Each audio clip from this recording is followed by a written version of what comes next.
Magandang araw po mga kabayan. Punta na po kami sa Cabaldes, no? Dahil nakumpinsin namin si Tatay Ernesto po mga kabayan na ibaba siya sa highway mga kabayan. Pagawa na sa ni Perry mo ng kubo-kubo mga kabayan. Maraming salamat po sa sponsor ni Karimo, no? Na tumulong kay Tatay Ernesto. Mapagawa na sa ng bahay. Ito, si Lolo ang magawa po mga kabayan. Ito, seryo. Pupunta namin at linisa namin yung area mga kababayan. Dahil ngayon ay nagpasensyo din si Query mo ng kahoy mga kabayan, no? Abangan niyo po mga kabayan ang next upload ni Query mo. Ayun mga kabayan, alis na kami. Shout out sa mga followers and subscribers. Mabuhay po ang lahat. Dito pa kami sa Sipalay mga kababayan. Papunta na kami doon. At ito na po mga kabayan daan.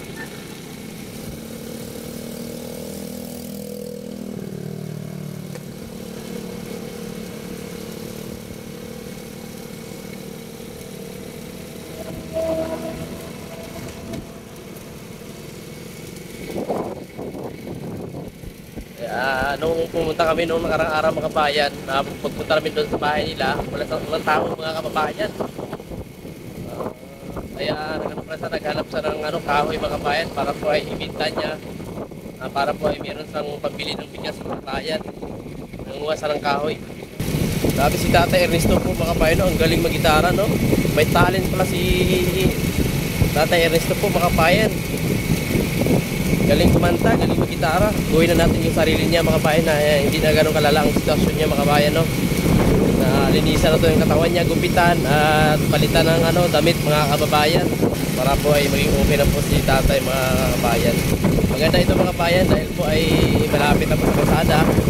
Kasi kung doon sa bahay niya mga kabayan sa bukid, sa bundok ay mahirap doon.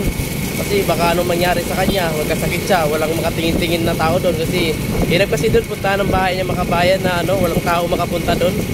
Kasi maliligaw-ligaw ka doon mga kabayan. Kasi nung pumunta nga sila doon ay naligaw-ligaw sila mga kabayan. Kaya laking salamat na natagpuan natin si Tatay Ernesto na mabago ang kanyang sarili mga kabayan. Kaya sa mga sponsor at mga taga-suporta, maraming salamat sa inyong lahat. God bless yung lahat mga kabayan. Sa hindi pa nang follow sa Facebook ni Kuya Rami, pakipollow na lang po mga kabayan. Ito na po mga kabayan, paakyat na kami dito sa Cabaldes. Ito na po mga kabayan, oh. Aakyat na kami kasi sobrang paahon nito mga kabayan. Ito yung punta, no?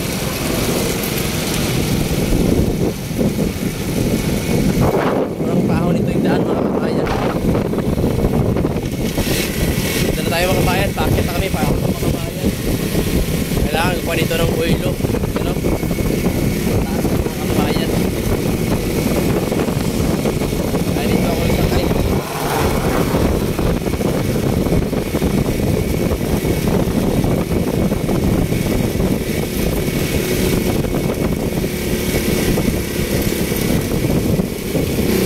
Abangan nyo po mga kabayan, punta doon sa paglinis ng sa area na patirikan si Tatay Ernesto ng bahay. Abangan nyo po mga kabayan kung saan banda para makita nyo din mga kabayan.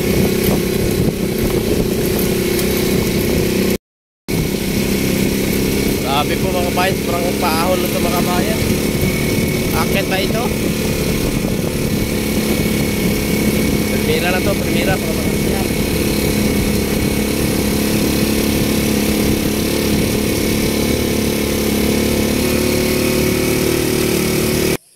Ito na po mga kabayan ang area na patirika ng bahay si Tatay Ernesto mga kabayan, no? At nalinis na po mga kabayan.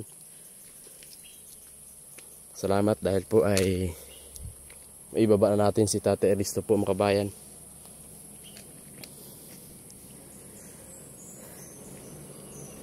Gusto niya na mayroong mga bato mga kabayan dahil po ay makatingin-tingin sa baba mga kabayan. Yan ang gusto niya. Okay na dito. Lapit lang sa highway. Kaya maraming salamat sa tumulong dito sa bahay ni Tatay Ernesto, no? Dahil po ang bahay ni Tatay Ernesto po andun pa sa bukid mga kabayan, sa malaking Maliti. Grabe, nakakatakot dun mga kabayan. maganda dito na dito sa mapatayuan.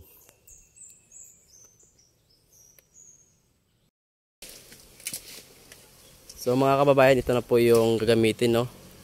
Yung niyog mga kabayan, gagamitin sa bahay ni Tatay Ernesto mga kabayan. Naputo na po mga kabayan, no? At kasi nasira po yung sinso namin, kaya pinaayos pa namin mga kabayan. At ito ayos na po mga kabayan. Ayan na po.